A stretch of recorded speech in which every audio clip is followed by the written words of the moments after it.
And now shifting focus to Rwanda, where the commemoration of the 1994 genocide also took a heated turn. During events marking 31 years since the genocide against the ethnic Tutsis, President Paul Kagame struck a defiant tone, responding to global criticism over Rwanda's role. And thinks they can, they come, hey, we're going to sanction you. To what? Go to hell. Just go to hell. Welcome to Nego Official. Yes, nyuma y'itariki 7 z'ukwa kane dusanzwe twibuka jenoside yakorewe abatutsi mu 1994, perezida wacu wa Repubulika, perezida w'u Rwanda utajya imbizi mu perezida bari muri Afrika, niwe mu perezida utarya iminwa ugira ukuri akabwiza abantu ukuri.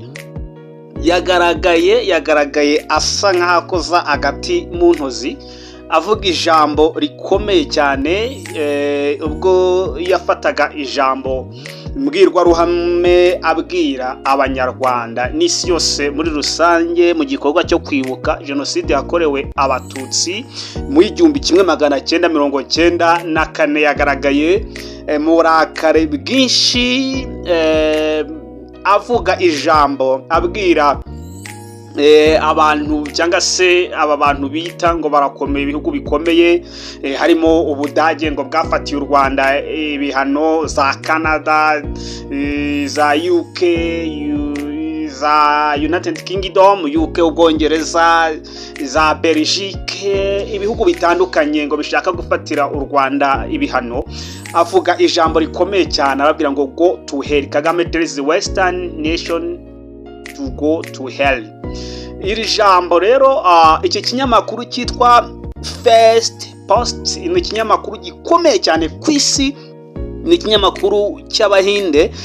Iki kinyamakuru gikurikizwa hano kuri YouTube, gikurikirwa na miliyoni 7,350 by'abantu.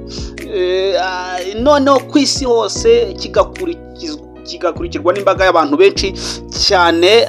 Iki kinyamakuru noneho cyashinzwe na groupe yitwa Network 18 Group.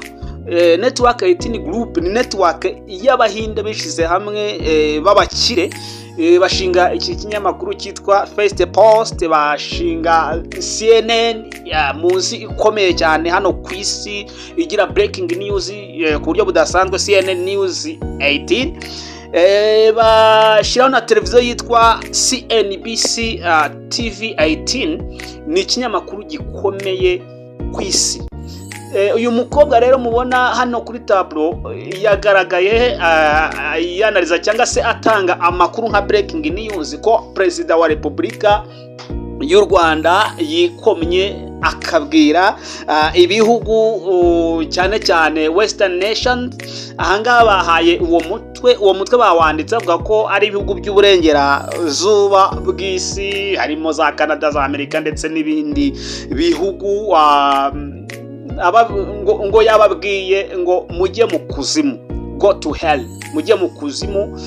Aya ni amagambo perezida wa Repubulika y'u Rwanda, umugabo utajya imbizi, mu perezida utajya imbizi, nyiri cyubahiro, abwira amahanga.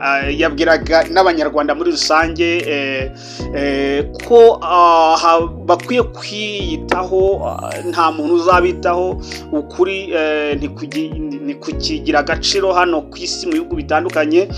Aravuga ngo iyo umuntu atarwanye n'ubundi ntibimubuza gupfa, ikiza wapfa urwana. Yavuze amagambo akomeye cyane, ageraho avuga kuri ibi bihugu bifata ibihano bitandukanye ku Rwanda.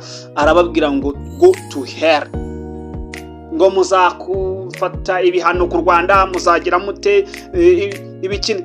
Arababwira ati go to hell, mujye mu kuzimu. Rero iri jambo nyuma yuko perezida wacu wa Repubulika y'u Rwanda atangaza iri jambo cyangwa se ababwira ngo go to hell, ibinyamakuru byafashe amakaramu birandika hirya no hino mu binyamakuru bikomeye, amagambo yacitse ururondogoro. Ibihugu bitandukanye birimo birifashisha itangazamakuru, nk'iki kinyamakuru cyitwa Post cyavuze ko perezida wa Repubulika y'u Rwanda ngo yateye ingoma icumu, akabwira ibihugu by'uburengerazuba ngo bajye mu kuzimu cyangwa se nibashake biyahure. Ariko mu by'ukuri aya magambo perezida wa Repubulika yavuze ashaka kugaragariza abanyarwanda muri rusange ko tudashingiye ku banyamahanga, tudashingiye ku bihugu biri kudufatira ibihano. Aravuga ngo ntimuzigera muyobora u Rwanda uko mwishakiye, tukiriho tuzahagarara ku kuri kwacu kandi tuzakomeza tubirwaneho. Aravuga ngo ni byiza ko umuntu yapfa arwana aho kugira ngo upfe utarwana. Nibwo yahindukiye ababwira ngo go to hell. Abantu bakomeje kubivugaho batandukanye, ibihugu bikomeje kubivugaho no kuvuga ko perezida wa Repubulika yaba yagaragaje agasuzuguro. Ariko mu by'ukuri we yashaka kugira ngo abwire abanyarwanda ko ubuzima bw'abanyarwanda budashingiye ku banyamahanga, ari byiza guhaguruka kandi bakigira. Nibwo iki kinyamakuru cyaje gufata umutwe ukomeye, cyandika kivuga ko perezida yabwiraga ibihugu by'uburengerazuba, ariko mu by'ukuri ni mu buryo bwo kugira ngo perezida wa Repubulika bakomeze kumukonsidera nk'umuntu uri gukomeza kurwanya ibihugu by'uburengerazuba bwa Afurika no gushaka kumara bikiyo mu burengerazuba bw'isi. Ariko nanone mu byo perezida yabivugaga ashize amanga, yabivugaga atarya iminwa, yabivugaga nta soni afite zo kuvuga ko u Rwanda n'abanyarwanda bagomba kwigira kandi bakirwanaho. Aravuga ati umuntu wese wahaguruka agashaka kubwira u Rwanda ibyo rukora, aravuga ati jomanfu ntago mbyitayeho. Buri muntu wese wifuza no kugira ngo ategeke u Rwanda uko rukora, go to hell, mujye mu kuzimu mwiyice, ntacyo muzadutwara kandi ntitwabatinya. Ayo n'amagambo yatangaje. Amaze kuyatangaza, ibinyamakuru byo hirya no hino rero byahagurutse bitangiye kuzana amatiku ngo perezida yatutse ibihugu by'uburengerazuba. Murakoze cyane, mukomeze kutwitaho no gukanda subscribe mu gihe turi kubategurira ibindi biganiro bije mu kanya. Murakoze.